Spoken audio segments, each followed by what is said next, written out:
Message à caractère informatique. Message à caractère informatique. Bonjour et bienvenue dans ce nouvel épisode de Message à caractère informatique. C'est l'épisode numéro 92, la suite de l'épisode 91. Donc nous sommes toujours le 5 octobre 2023 et aujourd'hui je suis toujours accompagné de cette équipe magnifique de l'épisode spécial d'Evox, à savoir, et je vous présente dans l'ordre, Sun. Bonjour. Suntan. Je dois me présenter. Oui. Vous présenter. Et pour les gens qui se feraient l'épisode en signe de bonne. Oui, je m'appelle Sun, je travaille pour Red Hat, je suis senior software engineer, donc ingénieur logiciel. Je fais le meilleur métier du monde, je développe des outils pour les développeurs. Pendant mon temps libre, je co-organise le jeu de Paris et je fais aussi de la bière dans ma cuisine. Seb. Je m'appelle Seb, je suis développeur advocate chez Ivan qui fait des services managés autour de la data, l'infrastructure de data. Donc moi aussi, le plus beau métier du monde, hein, je rends les développeurs heureux. À côté de ça, je m'occupe de mes 5 chats. J'aide Horatio qui va se présenter bientôt à organiser le camping des speakers. Et je suis aussi co-organisateur de Riviera Dev. Donc voilà.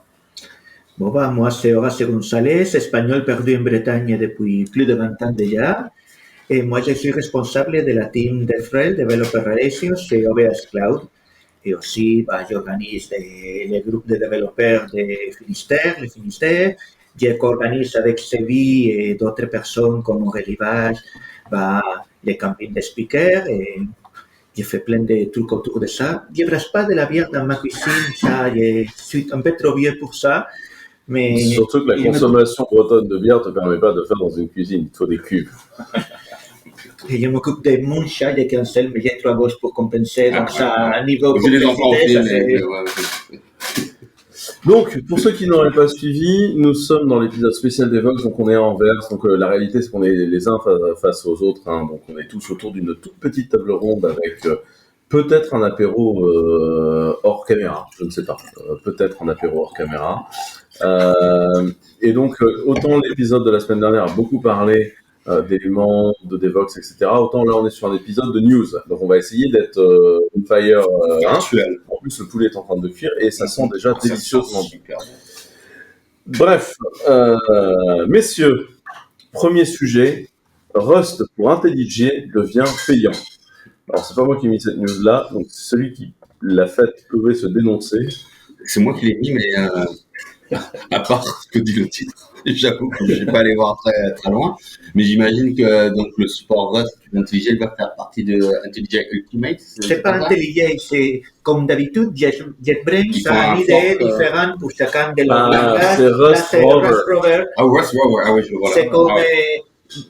ça serait plus simple d'appeler à tous les IDE avec le même nom, mais non, ils ont cherché un nom différent. Comme ça, tu dois savoir que WebStorm, c'est pour PHP, IntelliJ, c'est pour Java, et Rust Rover, Est-ce que la news, c'est que ça devient payant ou que c'est nouveau? Non, si. La news, c'est qu'il y a un nouveau IDE qui arrive, qui est spécifiquement dédié à Rust, avec une preview gratuite, et bien entendu, l'IDE, comme tous les autres IDE de JetBrains, il y aura une community, mais il y aura surtout l'équivalent de l'Ultimate. Et jusqu'à maintenant, parce que moi, j'avoue, je suis pas trop dans le monde de Rust, mais jusqu'à maintenant, les développeurs Rust, ils utilisent quoi pour développer en Rust? Il y avait un support en WebStorm, qui a priori, la question que se pose actuellement, c'est s'il va être déprécié ou pas. Parce qu'actuellement, je ne me connais pas trop de l'écosystème, mais le peu qu'utilisait de JetBrains était sur WebStorm. WebStorm, c'est pour faire du... WebStorm, c'est le côté PHP historique de... JavaScript surtout, avec un très très bon support JavaScript dans WebStorm. Historiquement, c'était PHP, ils ont amélioré beaucoup JavaScript, c'est l'application web. Je sais que la team front de Clever a des licences WebStorm. Le reste des équipes a soit de l'open source en Rust, soit du IntelliJ. Comme tout le monde fait plus ou moins de la JVM et du Rust chez nous, tout le monde a des licences IntelliJ. En plus, ça nous permet d'utiliser CodeWiz. Si vous n'avez jamais testé CodeWiz, c'est génial. Le CodeWiz d'IntelliJ, moi je trouve le truc Enfin, je trouve le produit incroyable. Je trouve que c'est un très très bon produit. C'est leur truc de peer programming. En fait, si tu veux, tu vois tous les gens qui te font du peer programming, où globalement tu lances un Zoom avec un partage d'écran dégueulasse, tu vois, et c'est pénible. Là, en fait, tu te retrouves dans l'idéo de la personne, tu peux décider de la suivre ou pas de la suivre, donc notamment quand tu dois aller voir une référence de fonction, machin. C'est le Google Docs du code, en fait. Ouais, c'est que c'est trop bien. c'est que Visual Studio Code fait depuis un moment aussi. Non, ça va beaucoup plus loin que ce que Visual Studio Code fait. En fait, ça va beaucoup plus loin parce que tu peux suivre les gens, pas suivre les gens, regarder où ils codent. Tu peux lancer une build sur le PC de la personne qui te partage son truc. Ce qui, notamment quand tu es manager et qu'en fait tu n'as rien sur ta machine pour le faire tourner et que tu es en train d'aider la personne qui bosse avec toi, te permet de bien avancer. Non, franchement. C'est comme un VNC, mais en plus optimisé. Ah non, c'est vraiment un gros outil. Enfin, franchement, c'est top. Ouais, Chez Clever, l'outillage autour d'IntelliJ, enfin, nous, on paye les licences, voilà, et on est des assez gros fans de l'outillage autour. Enfin, on est une boîte remote, donc tu vois, des gens qui codent en remote, on le fait souvent, et franchement, c'est un super outil. Si vous n'avez jamais utilisé CodeWiz, moi, je recommande le truc. Moi, pour moi, Rust qui devient payant dans IntelliJ, ça veut dire qu'IntelliJ considère que Rust en fait, ça y est, c'est industriel, ça rapporte de l'argent, c'est là, donc on prend notre part, quoi. Pour moi, c'est ça l'histoire. Et un truc sympa à se rappeler avec IntelliJ, c'est qu'une fois que tu as une licence Ultimate d'IntelliJ, tu n'as pas besoin de te prendre une autre licence pour WebStorm, tu peux installer le module qui manque en IntelliJ pour faire l'équivalent de WebStorm. Ouais. En fait, Rust Rover, ça va juste être une licence pas chère, mais dans l'absolu, si tu as tout dans IntelliJ Ultimate, tu fais tout dans IntelliJ. Ok, ouais, d'accord. Mais nous, par exemple, tu vois, chez nous, les développeurs back, pour finir, ont un Ultimate, mais les fronts, ils ont un WebStorm. Il y a une vraie différence de prix. La partie économie financière chez nous travaille les sujets. Ouais. Mais en tout cas, c'est des bons outils. Donc pour moi, c'est ça que ça signifie. Le lien suivant, je me demande jusqu'à quel point c'est pas moi qui l'ai mis. C'est un lien sur Damgit. En fait, j'ai trouvé que c'était pas mal. Damgit, c'est une série de... Ah merde, j'ai fait une connerie dans Git. Oui, je le connais. Comment je la règle. Ouais. Et je pense que ça peut sauver le cul de pas mal de gens facilement. Moi, je le connaissais, c'était OShit, mais ils ont dû le remplacer par Damgit, non? C'est juste la doc, en fait. C'est juste genre, j'ai oublié de committer un truc, j'ai machin, etc. T'inquiète, comment je fais et voilà. Elles sont super bien, ces séries, ouais. Mais ils ont changé politiquement correct. Je suis presque sûr que ça s'appelait OShit et mais c'est l'argent, le politiquement correct, tout ça. Et tant qu'on est sur Git, je vous propose un deuxième lien, qui est un lien sur un truc qui s'appelle Bitmoji, qui est une proposition de standardisation des emojis à utiliser dans vos messages de commit Git pour signifier des choses. Voilà. Je vous rappelle, moi j'ai travaillé avec Philippe Charrière. J'allais dire ces trucs après. Autant j'adore mettre des commits, autant, honnêtement, ça me fait peur. De voir des souvenirs qu'il faut mettre un rouge à lèvres pour indiquer que tu as mis à jour l'interface utilisateur. En plus, s'il y a un truc qui me plaît des emojis, c'est un peu le côté créatif. Le fait qu'il soit codifié à ce point, honnêtement, ça me fait perdre tout l'intérêt qu'il y a les emojis. Je suis pas pour le prendre comme une codification, moi je suis pour le prendre comme une source d'inspiration. Ah, bon, d'accord. Rotating Light Fix Compiler. Ok. Mais tu veux dire qu'ils vont créer. L'objectif, c'est de créer quand même des nouveaux emojis. Non, c'est d'intégrer des significations standards pour chaque emoji. Si tu as modifié l'interface utilisateur avec ces commits, tu les mets les petits rouges à lèvres. Ok. Moi, je demande à ChatGPT, je peux en faire des emojis. Je sais jamais comment trouver les bons emojis pour ce que je veux exprimer. Donc il y a même un emoji pour les codes qui dit écrit Carrière de bourré. Bon, c'est bien. Ah, ça c'est bien. Mais c'est quoi? Il faut que je pense à le mettre en version automatique. Toujours avec modération. Oui, mais moi je ne bois jamais de bière. Mais justement, toi tu voudrais peut-être mettre un verre de vin. Non, il faut mettre de bière selon cette spécification. C'est ça que j'aime pas trop. Mais voilà. Oh là là. le panneau attention enfant qui traverse, c'est improve user experience. Ouais, pourquoi pas? Non, Moi, ce que j'aime dans le concept des emojis, c'est réussir à importer directement dans le langage des fois des concepts entiers. Et je trouve ça très intéressant. C'est comme le hashtag sur Twitter a permis de transformer des fois des noms communs en concepts. Tu vois, tu rajoutes un dièse devant et bam, ça devient un concept. Et je trouve que c'est assez intéressant parce que ça existe. Et ouais, mais c'est marrant. Moi, je trouve que c'est juste que ça rend plus fort. Et c'est qui a fait ça? C'est quelqu'un avec une fille Carlos Costa. Un certain Carlos Costa, avec des contributeurs. Et t'as vu, il a le. Quand tu vois son nom, ça clignote. Il a le frère d'Architecte. Blink. Il a le blink sur son nom. Ah, il y a certaines personnes qui... Ah. Ça, c'est. est-ce que Philippe Chai a compris? Non, c'est ça qui est en train de regarder de la liste des contributeurs. Philippe, tu connais ton nouveau projet. On s'en parle. Gitmoji.net. Ils ont besoin de toi. Donc voilà, Philippe s'est fait taguer, maintenant, moi c'est les emojis. Je vous propose également un autre lien, c'est un nouveau projet de démo qu'on a sorti chez Clever, c'est du .NET. Et du coup, chez Clever, on a un vieux support .NET, et du coup, ça fait longtemps qu'on l'a. Mais là, on a sorti des nouveaux projets de démo sur .NET, et donc on continue à improver l'expérience .NET de Clever. Ok. C'est du C#. Et c'est du C#, ouais. Ça me rappelle C'est quelque du chose C#, l'autre. Ah ben, moi, je fais pas de C#. Pourquoi tu fais pas de C#? Moi, je suis un développeur Java, donc I don't C#. Je porte Linux. Attends, Quelque chose qui arrive bien. Dans le règlement, s'il te plaît. J'ai complètement. Tu l'as. Non, vas-y. T'arrives des lunettes. Why Java developers? Why does Java developer wear glasses? Because I don't C#. Je sais pas le. Mais .NET, du coup, j'en ai parlé cette semaine. Parce que moi, quand je travaille aux Pays-Bas, .NET, C#, c'était assez présent dans notre milieu de l'IT. Et à l'époque, le tooling était déjà impressionnant, hein, le Visual Studio, pas Visual Studio. Parce qu'ils ont utilisé tout ce qu'ils avaient avant avec pour C++. Et après, ça ne date pas dans ma bulle, mais je me demandais en France, est-ce que c'est encore beaucoup utilisé, le .NET et le C#? Ouais, moi j'ai un pote qui fait vachement de .NET C#. Ouais. Non, moi, je me rappelle mon pote, on travaillait sur un projet, moi je faisais du Flex, le front, et lui il faisait le back-end en .NET. Et il se moquait tellement de moi, parce que lui il avait un tooling tellement parfait et tout, c'est vrai à l'époque. Tant qu'on parle de tooling, je ne sais pas si vous avez vu, il y a une nouvelle version de VS Code, ça date de quelques semaines, ça c'est un lien qui a été mis au frigo à un moment, quoi.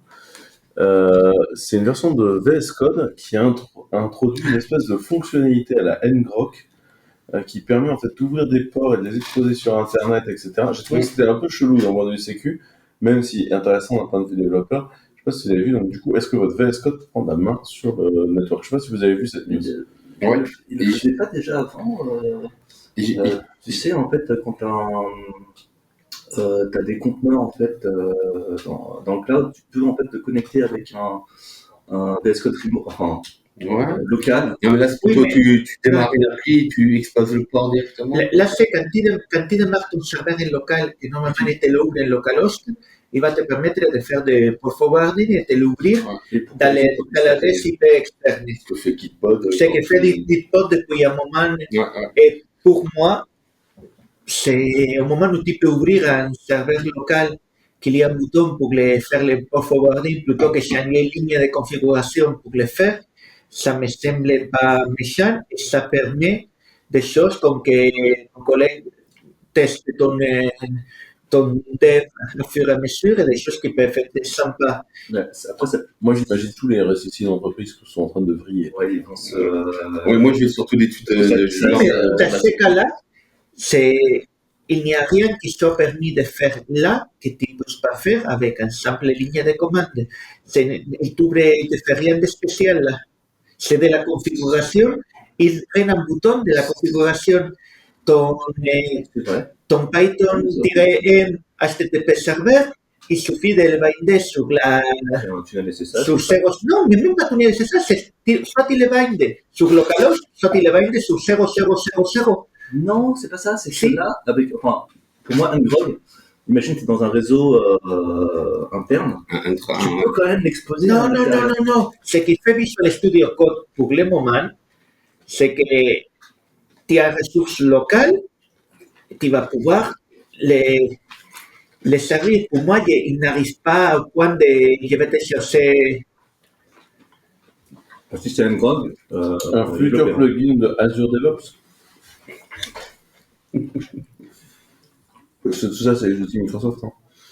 D'ailleurs, est-ce qu'il n'y a pas eu dans la keynote de chez Oracle, là, à DevOps, il n'y a pas eu un sujet sur Oracle Ouais. et VS Code? Ouais. Il y a. Alors, on me l'a compté, hein, parce que je suis sorti avant. Apparemment, Oracle a annoncé une série d'extensions, enfin une extension de plusieurs pour le support Java dans VS Code, parce que, soi-disant, le support actuel, N'existe pas, n'était pas complet, n'était pas bon, n'était pas utilisable.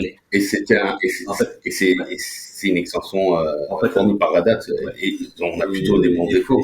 C'est surtout que l'extension Java de Red Hat, en fait, utilise Eclipse sous le capot, Ouais. alors que celle d'Oracle va utiliser NetBeans. Mais surtout le plugin, c'est juste le langage server protocol, quoi. C'est juste une implémentation. Oui, tout ça. Oui, c'est ça. Mais ça veut dire que le back-end, le moteur en fait derrière sera différent. Ce sera le moteur de NetBeans plutôt que. Donc, petite pique. Mais une fois encore, on a dit que là, cet épisode, c'est un épisode de news. Donc, ouais, c'est ça. C'est Quentin. Non, mais c'est vrai, on n'a pas parlé de ça. Quentin répondait à un texto. Effectivement, que reviens un instant sur la news précédente de Visual Studio Code. Pour le port forwarding, il faut être logué sur GitHub et il va ouvrir un port dans un serveur qui communique. Et c'est les mêmes interfaces de gestion d'ouverture de port qu'il y a actuellement sur GitHub, par exemple. Non, mais c'est ça. Hein. Mais c'est ça. Pour moi, ils sont en train de prendre ce marché. Et si je fais GitLab, comment faire? Je pense que là, c'est... va sortir un clone de la fonctionnalité dans 2 semaines, codé à la Warmat. Ouais, mais c'est juste des serveurs de GitHub, je pense. Ah. Non, mais puis en plus, GitLab, c'est pas des copieurs. C'est pas leur style. Ils ont jamais copié le produit de quelqu'un. Et ils ont prévu, on remarque sur les RSSI, il dit si vous faites partie d'une organisation qui souhaite contrôler l'accès au port forwarding, ça peut se permettre aux CDNIE via la configuration de Visual Studio. Ça, c'est le côté Microsoft de l'opération. Voilà.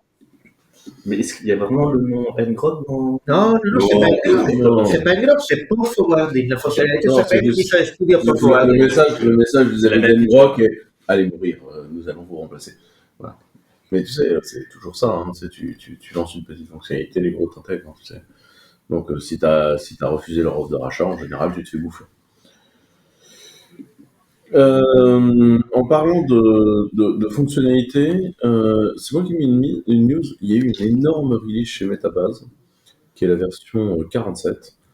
Et il y a beaucoup de trucs, des exports PDF, la capacité à uploader des CSV, la capacité... beaucoup de choses. Donc, Metabase, pour ceux qui ne connaissent pas, c'est un outil de visualisation de data, de BI en fait. C'est un peu de la BI du pauvre, c'est un peu le tableau du pauvre. Enfin, du pauvre. On n'a pas mis de timecode. Oui, c'est un outil que je trouve très intéressant. Et nous, on l'utilise beaucoup chez Java. Et ouais, la version 47, impressionnante. Donc, si vous ne l'avez jamais testé, ça vaut le coup. Vous l'utilisez pourquoi? Par curiosité. Toute la BI. Toute la BI. Ok. Tabasse là-dessus, machin. Les gens de la finance font ça, ils font des petits dashboards, ils font des trucs. La gestion, beaucoup de gestion, SEO, CDK, de fraude, pas fraude, etc. sont gérés dans des dashboards de Metabase. Des utilisateurs de succès, c'est vraiment pas mal. Ouais, j'utilise C'est un Superset, c'est pas vrai? Non, Superset, Superset, c'est un concurrent de Metavox. Voilà, c'est ce qu'on utilise chez C'est nous. Apache Superset. C'est bien. C'est ce qu'on utilise chez Ivan, c'est pour ça. Ouais, mais c'est les deux. Pour moi, c'est les deux trucs en open source. Ok. Donc, non, mais Ouais. je vois très bien ce que c'est alors. Ok. Toujours sur les releases, les frameworks a réalisé la 2.9. Oh. Ça fait des C'est années du que j'avais fond fait de le truc vivant, d'abord, ce qui est gentil. Et Il y a des gens qui l'utilisent encore. Et surtout, c'est la version qui fait. Alors, nous, on en voit pas mal quand même de Play Framework. Mais il y a la version de Scala 3, donc Play Framework. Je suppose qu'il y a 2-3 successeurs parce que AK est toujours pas compatible avec Scala 3, mais voilà. J'ai le droit de dire que Play Framework 1 me manque encore Mm. après toutes ces années. Alors, Play Framework 1 a été, je pense, le précurseur de Spring Boot, le précurseur de Quarkus. Le précurseur de plein Ouais. de choses. Et pour ceux qui ne savent pas ce qu'était Play Framework 1, c'était un peu, c'était un peu Java on Rails, en fait. Grails. Ah, il y avait Grails. À la grande époque, moi j'étais contributeur. Il y avait Grails aussi, mais ça. Oui, mais c'était du gros oui. Oui. Là, tu t'écrivais du Java. Ouais. Tu t'écrivais du Java qui se faisait pré-processer par du Python. Large discussion avec Guillaume Bord à l'époque. Ouais. Mais c'est vrai que qu'est-ce que tu étais productif en Play Framework. Moi, j'aimais Play beaucoup. Framework, c'était le framework de développement web que j'ai préféré dans ma carrière. C'était Et tu dis qu'il y a Quarkus, mais ça ne cache pas du tout, hein, parce qu'il y a Stéphane Epardo qui est partie de l'équipe Quarkus qui a pas. Ah bah oui, oui. Et il le dit très clairement, la partie Hibernate Panache, Active Record des bons il s'est clairement inspiré de Play. Quoi. Mais Zengularity, puis Faber Novel Technologies, en fait, tout ça, ils ont vendu Play Framework à Lightpen, qui à l'époque s'appelait. Comment ça s'appelait déjà Avant Lightpen, oui, je rappelle. Et quand Play Framework 2 est sorti, donc c'était Scala First, donc ce qui était logique, il fallait un framework web à Scala, et ça a été génial jusqu'à la version 2.7. Non, si t'étais développeur Scala, après toi t'as jamais fait le prix, mais maintenant que tu fais du Java 21, en fait, tu vois, tu fais du Scala. On fait de l'immutable, t'as du pattern matching, t'as des maps sur les collections, tu vois. L'histoire, c'est qu'en fait, à la fin, parce qu'à la FIS, on a gagné. Tiens. l'histoire racontera qu'à la fin, Scala a servi à quelque chose, oui. Bon, ça servait beaucoup de choses.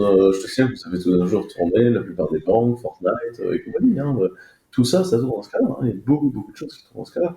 Après, aujourd'hui, c'est moins hype, parce que la communauté n'est pas très bien gérée, parce que entre Scala 2 et Scala 3, il y a un peu un effet Python 2, Python 3. Donc, il y a eu beaucoup d'ambition dans Scala 3 qui cassait des trucs et ça a foutu un peu la merde. Un jour, les langages apprendront que ce type de choses, en général, c'est pas mal. Les langages et les frameworks, on revient à Play, qui nous a fait une Angular, quoi. Il se Play 1 et Play 2, quoi. Ah bah, entre Play 1 et Play 2, c'était réécrit ton code, quoi. Voilà. Après, il y aura toujours des gens qui veulent faire des breaking change en regardant le nom et la communauté. J'ai toujours pensé que c'était des idées de merde, mais voilà. Python prouve que ça marche pas, ouais. Ouais, Python, tout le monde a prouvé que dire aux gens réécrire la totalité de ton code, en fait, c'est créer une nouvelle branche technologique et ça fout une merde apocalyptique. Il y a toujours des gens qui maintiennent Play 1. Toujours des gens en Play 1 et il y a toujours des gens qui maintiennent Play 1. C'est pas un fork, en fait, la communauté a repris, les boîtes qui étaient derrière Play ont lâché le management et c'est la communauté qui a repris. Parce qu'en fait, il y a des gens, leur business tient sur Play 1, en fait. Enfin, tu vois, quand t'as des milliers de lignes de code et tout ton business qui tient en Play 1, qu'est-ce que tu veux faire? T'es en Play 1, quoi. T'as toujours des communautés autour des vieilles. P1 marche avec Java 21. Probablement, parce qu'il n'y a aucune raison pour que ça marche pas. Ouais. Après, tu vois, mais tu sais très bien comment c'est. Le business de l'open source aussi, c'est le marketing qui va autour. Hein. Tu t'injectes de l'argent dans le marketing, etc. Je me souviens très bien, hein, quand on a fait les démarrages du JavaScript server-side, Node a un moment eu l'argent de Google. Parce que Google avait envie de me prouver que V8 était meilleur. Et tout le monde s'est fait rouler dessus. Si tu veux faire contre des millions de dollars. La communauté open source, c'est pas juste les bisounours, c'est et le meilleur gagnera. Enfin, sinon, il n'y aurait pas autant de grosses nouveaux technologiques utilisées par tout le monde. Enfin, tu vois. Donc, non, c'est du marketing de moi, ça. J'ai dit aucun nom sur grosses nouveaux technologies. Non, ceux qui ont écouté les messages précédents vont peut-être faire des liens avec ce que tu as dit dans l'épisode précédent. Peut-être, je n'en sais rien. À propos de Breaking Change, Svelte, un gros framework JS, nous fait une grosse update et Pas propose encore, pas Rune. encore. Non, non, non, c'est un peu plus compliqué que ça. Svelte, ils sont en train de travailler dans la version 5. Et pour l'instant, ils ont sorti une première preview. Et dans la première preview, ils changent un peu, dans le sens qu'on disait, ils changent un peu des choses que, pour certains de la communauté, transforment un peu le framework en question. C'était un framework qui était extrêmement basé dans la simplicité, et donc il y avait une façon de définir les propriétés réactives, une façon de définir les stores auxquels ils pouvaient se souscrire pour les changements d'état. Et là, ils ont décidé qu'il y a une nouvelle syntaxe qui arrive avec Svelte 5, basée sur l'idée de quelque chose qui s'appelle Rune, et derrière, c'est des passages de signaux, comme il y a dans d'autres frameworks JavaScript depuis Knockout en 2010-2011. Et donc, il va y avoir et ça rappellera les choses à gens qui ont fait beaucoup d'AngularJS, par exemple. Il y aura des $ci, $ça, pour créer ces signaux-là, pour créer ces runes qui permettent de communiquer autrement avec les stores. Le problème, c'est que pour l'instant, on n'a qu'un article de blog et une preview technique qui nous dit c'est super, ça va marcher très bien, ça va être plus simple. Donc, là où avant tu disais let count égale à 0, là tu dis let count égale à $state 0. Donc, tout le monde voit, je verrai plus simple la ligne précédente, mais tu pourras utiliser la même syntaxe côté .svelte que côté JavaScript, et on ne sait pas où est-ce que ça va arriver, qu'est-ce que ça va donner, mais quelque part, c'est pas très étonnant. Svelte 5 n'est pas encore là, c'est pas pour demain, ni pour le mois prochain, ni pour dans 2 mois. La seule chose qu'on sait, c'est qu'il va y avoir des changements.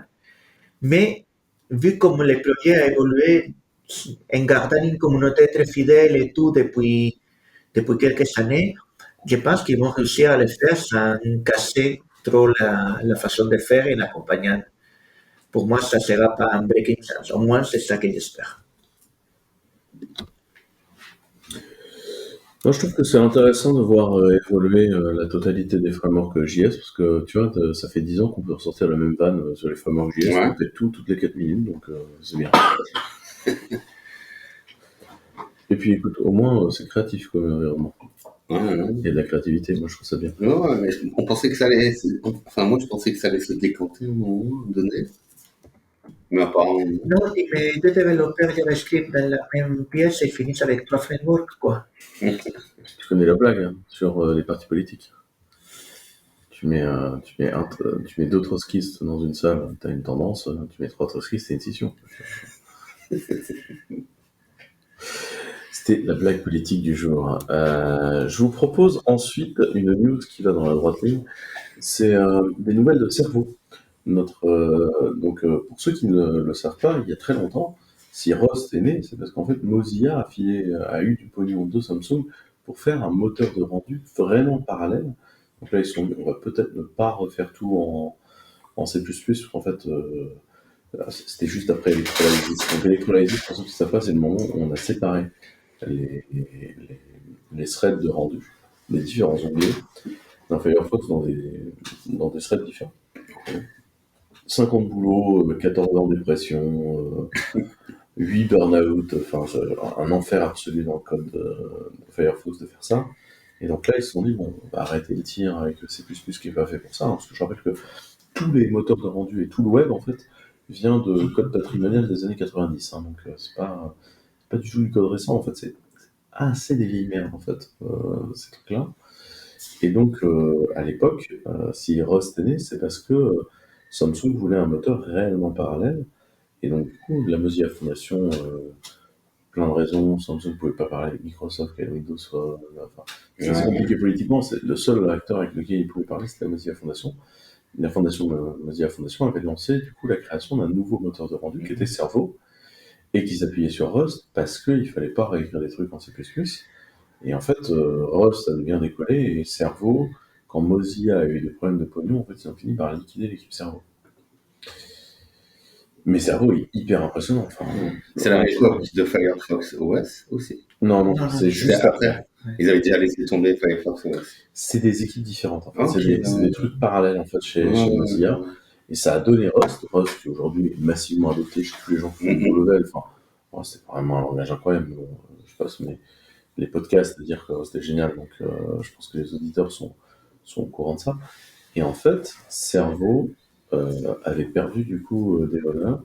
Et là, il y a une boîte italienne qui le reprend. Le projet Servo a été donné à la Linux Foundation, puis à la Linux Foundation Europe. Et donc, ça y est, il y a de nouveau des honneurs et des gens qui financent et qui font fonctionner le projet Servo, qui est, à mon humble avis, le futur des web browsing. Donc, allez contribuer à Servo et créons un browser européen. Et pour ma compréhension de l'affaire, la Linux Foundation Europe, elle a quelle relation avec la Linux Foundation et quel portée a le fait que ça Linux Foundation Europe et pas Linux Foundation, ce projet?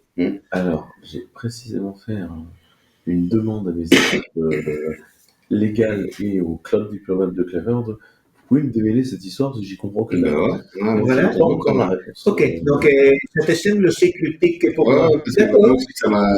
Moi, c'est le côté pour Linux Foundation Europe Europe, il a dit qui m'a Et a surpris. priori, maintenant, il y a une Linux Foundation Europe qui est, comme tous les bidules, une AIFBL belge. Donc, quand on est en Belgique, on peut le dire.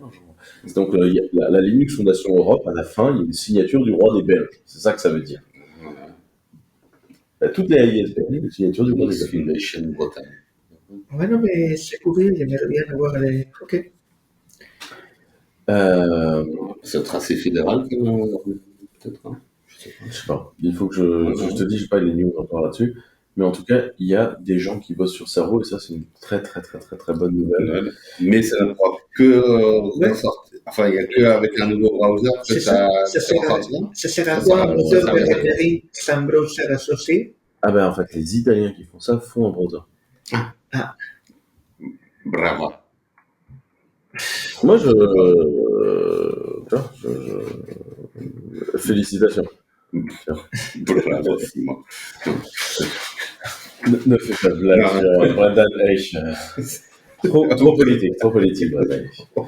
Et tant qu'on parle de Rust et de formation, j'en profite pour larguer l'info que Clever Cloud a maintenant un compte Twitch et que dessus on fait des cours de Rust en fait. Oh, avec notre ami Arkanawa. Akanoa, ouais, Akanoa. exactement. Qui est un vrai swag que C'était un de mes élèves qui venait de découvrir après moi une école d'ingénieur. Et, vous voulez une blague, je peux vous raconter le recrutement d'Akanoa. et moi, tu vois, ce que je fais pour lui. Non, mais très gentil. Bah vas-y, Moi, quand j'ai début de Covid, j'ai commencé à faire beaucoup de streams pour Red Hat en français. Et il y a une personne qui a assisté à tous mes streams. Ben, lui, il a été à tous. Et Akanoa est quand même parti recréer un CPU et un langage complet d'assembleur et etc. Le tout en visuel pour vous apprendre comment fonctionne un CPU en stream. Et après, il m'envoie des textos en disant genre, mais en fait, tout le monde s'en fout, il n'y a personne sur mes streams. Mec, tu lances des streams à 8h le matin, le 15 août. Oui, il n'y a personne. Donc, ça, c'est Akanoa. Il est un peu particulier. Et si vous voulez, je peux vous raconter son recrutement parce que c'est assez drôle. C'est une fois où moi, j'étais à Brest et du coup, il y a une petite tradition quand je suis à Brest le vendredi, c'est de faire un apéro. En fait, il y a une tradition Clever Cloud à Brest qui est de faire un apéro le vendredi soir. Peut-être qu'il y a aussi un apéro les autres soirs, mais voilà. Et en fait, donc j'étais à Brest un vendredi, donc je dis, bah voilà, faisons ça. Et il y a Steven qui me dit, oui, puis en plus, les nouveaux qui vont arriver avec Clever Cloud Brest seront à cet apéro-là, c'est bien qu'ils soient, tu les accueilles. Quoi. Et dans la journée, en fait, j'envoie le profil Twitter d'Akanoa en DM à Steven en lui disant, donc Steven, pour ceux qui ne savent pas, c'est le CTO de Clever, lui, il a l'air intéressant, enfin, Pourquoi est-ce qu'on le recrutait pas en fait? Apparemment, il est à Brest, on pourrait lui proposer de passer ce soir, etc. Et j'ai eu une réponse par texto un peu déceptive de Steven disant genre, bah, en fait, il sera là ce soir, il commence chez nous lundi. C'est toi qui as signé son contrat de travail, pas. Sauf que son contrat de travail ne s'appelle pas Canoa, il s'appelle Tony. C'est ça. J'étais là, genre, ah, c'est lui, bah, fuck, là, genre. Voilà. C'est les vicissitudes du. Et c'est vrai que la première fois que je l'ai rencontré, c'était à une conf et il avait l'air de me connaître et puis finalement il a dit ah mais je suis à Canoa. Et là j'ai fait la connexion. Ah mais c'est toi. Un fidèle du camping, hein, aussi. Voilà. Allez, bisous, on se fait un bisou, on en profite. Hein. Et tant qu'on parle de technologie web, parce qu'on a fait un détour par le Twitch de Clever, donc je vous invite à suivre le Twitch de Clever, mais tant qu'on parle de technologie web, une petite news que j'attendais depuis longtemps et qui pour moi est un des succès total de cette stratégie-là, Photoshop fonctionne maintenant en web dans le browser. Ah ouais. C'est une vraie news, ça. Ouais, c'est Ouais, vrai. mais C'est la news. ça marchait déjà depuis un moment. C'était une des preuves de concept de que c'était surtout des anciennes versions. C'était la preuve de concept que WebAssembly Ah oui, permettait de faire ça. Ah oui, Et oui. maintenant, moi je fais du ils tout. voilà, ils ont décidé de mettre la version actuelle par une vieille version. Il sera encore mieux avec ça, bon, du coup. Ah, t'aimes bien lire les différentes news, non? Mais ça marche, ils sont bien. Ça. Je n'ai pas, ça dira que je n'ai pas un compte Photoshop activé. Non, mais ça marche. Je veux dire, j'ai vu des gens s'en servir, c'est une tuerie, quoi. Ce qui prouve que WebAssembly, bah, en fait, ça marche. Ah, mais là, on est complètement d'accord, tu vois. Et moi, WebAssembly, j'ai toujours cru à ce truc. D'ailleurs, on a construit le Function as a Service de Clever, qui, si vous le demandez gentiment, on peut vous filer une technician preview dessus. Ouais. C'est du WebAssembly, donc on boot le WebAssembly, enfin le Function as a Service de Clever, on crée une machine virtuelle par instance de fonction. Et parce qu'en fait, les machines virtuelles, c'est hyper rapide, c'est juste les gens qui ne savaient pas. Mais en fait, c'est hyper rapide ce truc, donc c'est génial. Et WebAssembly, enfin, à mon humble avis, c'est un des trucs les mieux qui a été créé ces dernières années, et je trouve que c'est hyper intéressant comme technologie. Non, mais il y a des boîtes comme Fermion qui font ça, hein. Ils font du serverless AI, où ils ont des modèles et tout. Et tous les évolutions, toutes les standardisations qui arrivent à WASI, c'est-à-dire à la fonctionnalité pour faire des lectures-écritures système depuis WebAssembly, et aux interface types, c'est-à-dire ce qui permet de WebAssembly de communiquer avec d'autres programmes, vont faciliter l'utilisation énormément. Ce qui manque un peu à WebAssembly, de ce que j'ai lu de quelqu'un qui disait, c'est pour l'instant c'est que des pros, enfin c'est que des boîtes. Il n'y a encore aucune. Non, il y a plein de petites boîtes qui Oui, mais il n'y a pas une spec, pas une gouvernance. Si. Si, c'est très bien structuré. WebAssembly, c'était un de ces projets qu'avant que la version 1.0 de version 1.0 est sortie, tous les navigateurs, incluant des trucs comme Safari, l'implémentaient parfaitement bien. Je parle peut-être plutôt de WASI du coup. WASI, pour l'instant, c'est une de ces parties-là Donc, WASI, c'est l'API qui permet l'accès au réseau, au système de fichiers, etc. C'est ça. C'est un peu quand on peut définir les choses, et c'est le moment où le nom de la norme m'échappe dans les operating systems. Non, pas POSIX. POSIX, voilà. C'est un peu le POSIX, l'operating system version WebAssembly. C'est justement donner des primitives POSIX à WebAssembly, et là, ça commence, et selon raconté dans le talk, justement, que tu as raconté dans l'épisode précédent, que tu n'avais pas vu en entier, l'idée, c'est de faire amener un standard. Du tout, en fait. Si, la vidéo. Ils sont entrés à un standard. Il y a maintenant des primitives en WebAssembly pour les garbage collectors. Sauf que là, ça attend aussi des évolutions. Pour l'instant, ça fait que les langages qui ont un garbage collector doivent créer des WebAssembly un peu plus complexes, mais ça marche déjà pour plein de langages comme Go, par exemple.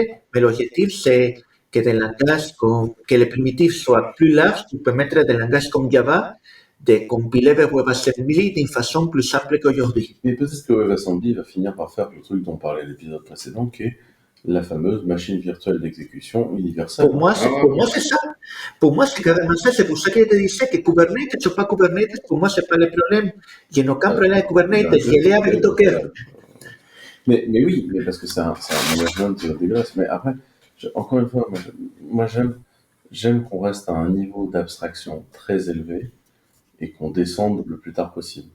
Mais ça restera mon avis dans le truc, parce que pour moi, l'informatique restera toujours une opposition entre it works et j'ai expliqué à la machine comment ça devrait fonctionner.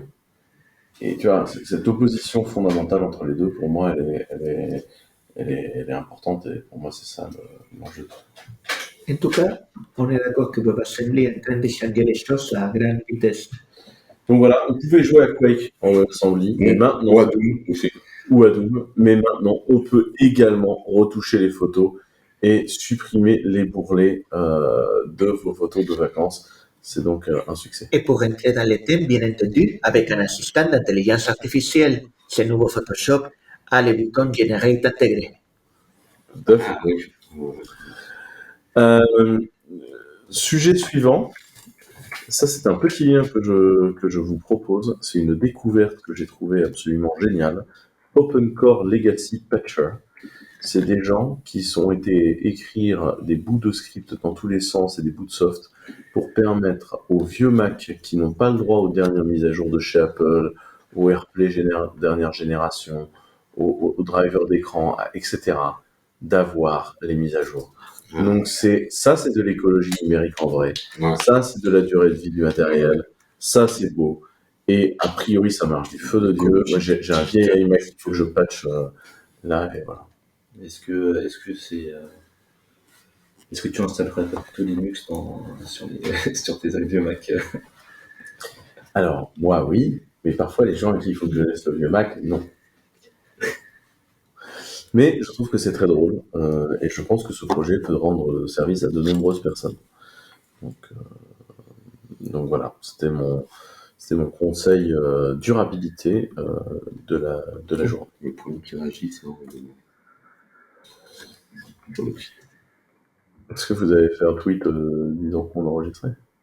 Non, sur la news que tu viens de dire sur le Mac, et je vois le premier qui réagit, c'est Henri Pomel. Salut Henri. Les algorithmes de compression sont concurrencés par l'IA. Oui, et là, l'histoire est bien curieuse. Les algorithmes de compression, surtout les algorithmes sans perte, c'est-à-dire type PNG pour une image, et on sait depuis longtemps qu'il se base sur l'idée de on va compresser l'information sans ajouter aucune perte. Et donc, on va surtout essayer de voir comment on peut prévoir des choses qui vont se passer dans l'image. Et si on les prévoit et les choses sont comme prévues, on n'a pas besoin si à partir du même début, on peut prévoir les X bytes suivants, on n'a pas besoin de les mettre. Et donc, ces algorithmes-là sont très adaptés à ce qu'ils veulent compresser, à l'image en PNG par exemple, et arrivent à te réduire la taille de l'image de façon très conséquente en éliminant des redondances, en éliminant là, il y a 20 zéros de suite, je mets 20 zéros et pas 1, 2, 3. Et ces algorithmes-là, il y a des chercheurs qui se sont dit, mais tiens, ça marche un peu comme un modèle d'intelligence artificielle qui, en base à un prompt, il essaye de prévoir la sortie statistiquement la plus probable. Parce que le modèle d'intelligence artificielle, le LLM aujourd'hui, c'est basiquement prévoir de façon statistique quelle est la réponse qui te convient. Donc, c'est le même type de fonctionnement. Conclusion, ils ont pris des images brutes, des grandes images ou des audios, de la musique, ils les ont données à un LLM pour essayer de calculer une version compressée.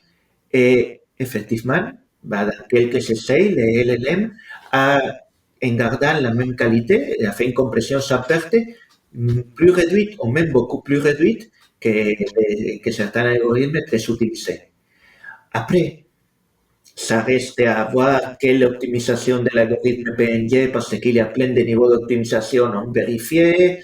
il y a plein de choses qui ne sont pas très claires dans l'article, mais les liens méritent d'être lus. Mais c'est surtout l'idée de, tiens, à la base, si tu mets intelligence artificielle non seulement comme intelligence, mais comme un moteur pour faire des prédictions, il y a des applications qu'on n'avait pas pensées qui peuvent apparaître. Ouais. Pour moi, c'est assez logique parce qu'en fait, déjà, dans le langage humain, le langage humain transfère 12 kilobits d'informations à la minute dans la discussion. C'est assez dégueulasse, le langage humain comme transfert. Et c'est vrai que pour à peu près tous les langages, il n'y a pas tellement de langage plus rapide que les autres. Les gens qui avaient fait des recherches là-dessus. Et déjà, en fait, pour ça, on utilise des modèles de compression. En fait. C'est ce qui explique les dialectes par profession, en fait. Parce qu'en fait, quand on se parle, nous, d'informatique, en fait, on compresse. Parce qu'en fait, quand on donne un terme, c'est déjà un terme compressé, en fait. Et donc, en fait, j'y avais pas réfléchi sous la forme de compression de data, mais c'est assez logique que ça marche, en fait. Mais c'est ça, une fois qu'on te le dit, ce qui est curieux, c'est qu'une fois qu'on te le dit, tu dis, ah bah oui, mais c'est que c'est LLM, c'est pas que l'intelligence artificielle, ou peut-être l'intelligence artificielle, c'est réducteur comme façon de le voir, paradoxalement. C'est une information extrêmement pertinente qui nous est apportée. Est-ce qu'on a d'autres liens ou est-ce qu'on passe au outil de l'épisode? Non, on a un dernier lien. C'est un outil de l'épisode. Ah, ok. Oui, puisqu'en fait, j'ai volé la rubrique des cascodeurs sur les outils de l'épisode. Et donc, cette fois-ci, je vous propose Yazi. Yazi, un petit outil en Rust qui est en fait un file manager CLI qui m'a fait rêver. Attends, je me rappelle comment s'appelait les trucs qu'on utilisait. Night Commander. Night Commander, ça me rappelle Night Commander. Midnight Commander. Et oui, mais là, c'est plus moderne, c'est écrit en Rust, c'est le futur. Ouais, le futur ressemble le passé, c'est beau. J'ai rien compris qu'il utilisait la version Linux de Midnight Commander. Et sur WhatsApp, j'ai envie de la dernière news qui est un peu relative à ça, du coup. Le Rust Player, qui est un player audio. Ah oui, tout à fait. Ça sera le deuxième outil de l'épisode. Deuxième outil de l'épisode. Ouais. Il est dans le WhatsApp. Donc, vous vous rappelez que moi, ma prédiction à la base était de dire que la totalité des outils de GNU finirait réécrits en Rust parce que en fait c'est ça la logique du futur. Et bien là nous avons le Rust Player. C'est une news qui m'est parvenue par Olivier Poncet et qui a présenté ça pendant un de ses lives. D'accord. Et un petit lecteur en CLI vachement bien fait. Ah oui, tu as Il y a les liens. Franchement, c'est bon, je l'ai mis. Là, Ok. tu l'as. Ok. Et, Donc tout GNU va finir par être réécrit en Rust parce qu'un jour tout GNU aura envie d'être parallèle. Et donc on a, pour moi, c'est le futur en fait. On va tout réécrire en Rust. Si le futur se revenir avec une commande et des choses comme ça. Alors, David serait là, il répondrait non, on va tout réécrire en V. Mais David a un tropisme en ce moment sur V. Est-ce que vous avez encore d'autres news ou est-ce qu'on se désannonce? Est-ce que quelqu'un a une musique à proposer pour la fin de l'épisode? Non. Comme moi j'écoute beaucoup de musique, oui. J'ai récemment découvert un nouveau compositeur que je ne connaissais pas qui s'appelle Joe Henry. Joe Henry, pour moi, c'est un digne héritier de Leonard Cohen et des grands poètes anglais américains. Alors, ce qui est très drôle, c'est qu'en fait, c'est le beau-frère de Madonna. Mais vous voulez un dépressif qui parle la langue anglaise magnifiquement, fait une poésie splendide et qui a juste une guitare, une voix incroyable et qui vous raconte la douleur d'être un Américain cultivé dans ce pays de bœufs, eh ben, je vous envoie écouter du Joe Henry. C'est magnifique, c'est splendide, moi j'aime beaucoup. Et c'est ma découverte. C'est la découverte que je vous propose de cette fois-ci et qu'on va utiliser comme musique de désannonce. On a été extrêmement rapide pour cet épisode de news au sein de Devox, ce qui nous permet de faire un épisode de moins d'1 heure. J'espère que vous avez aimé cet épisode de news à Devox. Je vous laisse vous annoncer les uns après les autres. Des annonces, c'est lui 2706. Je me les annonce, los en Britannie, perdu en Bretagne. je me désannonce __Sunix _. Et donc toujours WXZCE pour vous servir. Merci beaucoup de nous avoir écoutés jusqu'ici. N'hésitez pas à nous faire des feedbacks sur cet épisode. J'espère que ça vous a plu. Et merci et à très vite. Bisous. Bisous, ciao, ciao. Ciao. No one you can name is just that one thing they have shown. You lean into shadow and I